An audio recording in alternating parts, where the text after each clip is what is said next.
ସମସ୍ତଙ୍କୁ ଶୁଭ ସକାଳ। ଆଉ ଗୋଟେ ଛୁଆମାନେ ଖାଇ ପିଇକିନା ବାହାରି ଗଲେନ ସ୍କୁଲ। ଆଉ ବର୍ଷା ତ ହେନ୍ତା ଟିକେ ଟିକେ ଛାଡ଼ିକରି କେତେବେଳେ କେନ୍ତା ବର୍ଷା ଭୁରି ପକେଇ ଦଉଛି। ଆଉ ବର୍ଷା ଦିନ ତ ବର୍ଷା ହେବା ହିଁ। ଆଉ ଛୁଆମାନେ ଗଲେ ଏବେକା।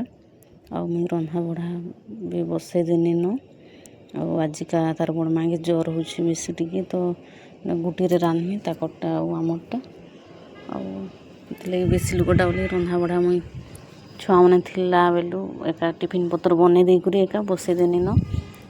ଗୋଟେ ଆଡ଼େ ଭେଣ୍ଡି ବସିଛେ, ଗୋଟେ ଡାଲ ବସିଛେ। ଆଉ ତାର ଦାଦା ଘରେ ନାଇନ ମାର୍କେଟ ଯାଇଛନ୍, ସେମାନେ ଫିର୍ କାଣା ତୁନ୍ ଶାଗ ଆନବେ ଆରୁ ରାନ୍ଧବ ବୋଲବେ ଯେ ବାକି ମୁଇଁ ଡାଲ ଆରୁ ଭେଣ୍ଡି ବେସାର କରିଦେଇଥିମି। ଆଉ ବାକି ଜାଣା ଆନବେ ରାନ୍ଧ ବୋଇଲେ ରାନ୍ଧମି। ଆଉ କେତେବେଳେ କେନ୍ତା ଖରା ଦେଖାଲା ଭଳିଆ ବି କରିଦେଉଛି, ଟିକେ ଝରକା ଆଡ଼ୁ ନା ଦିଶୁଛି। ଆଉ ମୋର ଭଞ୍ଜା ଘରେ ଅଛି କି ନାଇଁ, ସେ ହସୁଛି ମୋତେ ଦେଖିଲା ଆଉ ତାର କଥା ହେଉଛି ଆମ ନାନା ଅଛି ତାର ଭାଷା ଇଏ ନାନା ଆମ ନାନା ବୋଲି ସେ ହେନ୍ତା କଥାବାର୍ତ୍ତା ହେସି। ଆଉ କରମଙ୍ଗାଟେ ନା ତୁଲି ଦେଇଥିଲି ତାର ଅପାଟା ନେଇ ଖାଏନ ପିନୁ ଆସିଲେ ଖାଇବା। ଆଉ ରନ୍ଧା ବଢ଼ା ଟିକେ ଜଲ୍ଦି ସାରି ଦେସି ବୋଲଛେ। ଆଉ ବେଶୀ ଲୋକଟା ନା ଟିକେ ଜଲ୍ଦି ରନ୍ଧା ବଢ଼ା ଆରମ୍ଭ କରବ ବୋଲେ ଠିକ୍ ହେସି। 12:30 ଆଡ଼େ ସରି ଯାଏସି।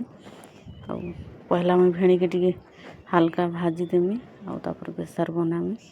ଡାଲ ହେଇଗଲାନ ପରେ ଏଇଟା ପରଝିମି। ଆଉ ମୋତେ ରନ୍ଧା ବଢ଼ା ନା କଦରା ନାଇଁ ଲାଗେ, ଭଲ ଲାଗ୍ସି। ବାକି ନା ଟିକେ ଖଟ ଉଣ୍ଡି ଦେନି ବୋଲେ ଆଉ ମୋତେ ଇଚ୍ଛା ଲାଗେନି। ସେଥିଲାଗି ମୁଁ ରନ୍ଧା ଘରୁ ହିଁ ଯାଏନି। ଆଉ ଷ୍ଟୁଲ୍ ଗୋଟେ ଆଣିକରି ବସିଥିସି ପଛେ। ଆଉ ତା ଦାଦା ଘରେ ଏବେକା ଆସିଲେନ। ଆଉ ଏଇଟା ମୂଲା ଶାଗ ଆଣି ଦେଇଛନ୍, ତ ମୁଇଁ ଭେଣ୍ଡି ବେସାର ଆଉ ଡାଲ କରିଥିନି।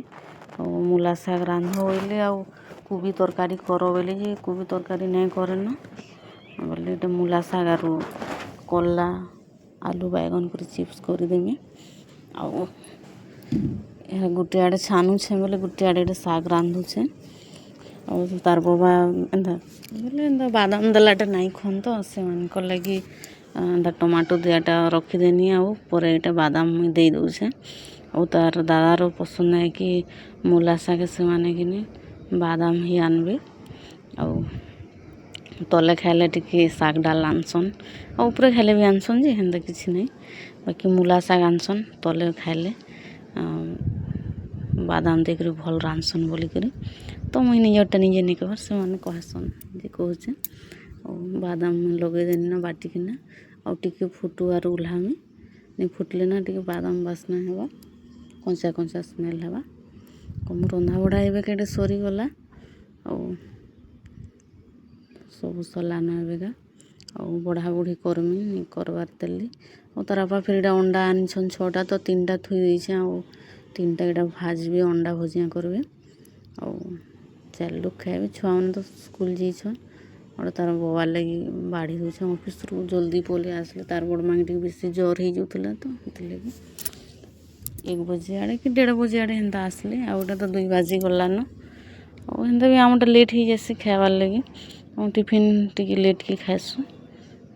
ଆଉ